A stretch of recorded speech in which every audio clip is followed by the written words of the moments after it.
Mutual ఫండ్స్లో ఎప్పుడు madam మా subjected to market risk. Okay. ఇప్పుడు మీకు లాస్ట్ 5 ఇయర్స్ తీసుకున్న రిటర్న్స్ నెక్స్ట్ 5 ఇయర్స్ రిటర్న్స్ వస్తాయనేది లేదు, గ్యారంటీడ్ లేదు. ఓకే. లేదు.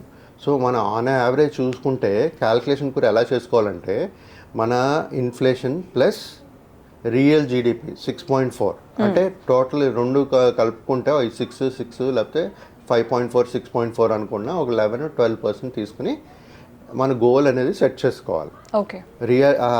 రిటర్న్స్ అనేది రియలిస్టిక్గా ఉండాలి. ఎందుకంటే ఇప్పుడు లాస్ట్ 1-2-3 ఇయర్స్ 5 ఇయర్స్ రిటర్న్స్ 20-30-40% వచ్చాయి కానీ అలాగే వస్తాయని మనం ప్లాన్ చేసుకోలేం. ఎప్పుడైతే మనం గోల్ సెట్ చేసుకున్నప్పుడు పిల్లల ఎడ్యుకేషన్ ఉంది మేడం, 20 ఇయర్స్ తర్వాత పిల్లల ఎడ్యుకేషన్కి మీకు 50 లక్షలు కావాలనుకున్నారు, మీరు ప్లాన్ చేశారు, 20% రిటర్న్స్తో ప్లాన్ చేశారు మీరు 20% రాకపోతే మీ గోల్ అక్కడ ఎఫెక్ట్ అవుతుంది కదా. సో అప్పుడు ఏం చేయాలంటే రియలిస్టిక్గా నెంబర్ తీసుకుని రిటర్న్స్ క్యాల్కులేషన్ అనేది చేయాలి. ప్రతి ఒక్కరు సింపుల్ ఎవరైతే ఈ మ్యూచువల్ ఫండ్స్ ఇన్వెస్ట్ చేయాలనుకుంటున్నారో మాలాంటి మ్యూచువల్ ఫండ్ డిస్ట్రిబ్యూటర్కి కలిసి మాట్లాడితే ఎలా చేయాలి, ప్రాసెస్ ఎలాగుంటుంది, దీంట్లో రిస్క్లు ఏముంటుంది అన్నీ డీటెయిల్గా ఎక్స్ప్లెయిన్ చేయగలుగుతాం మేడం.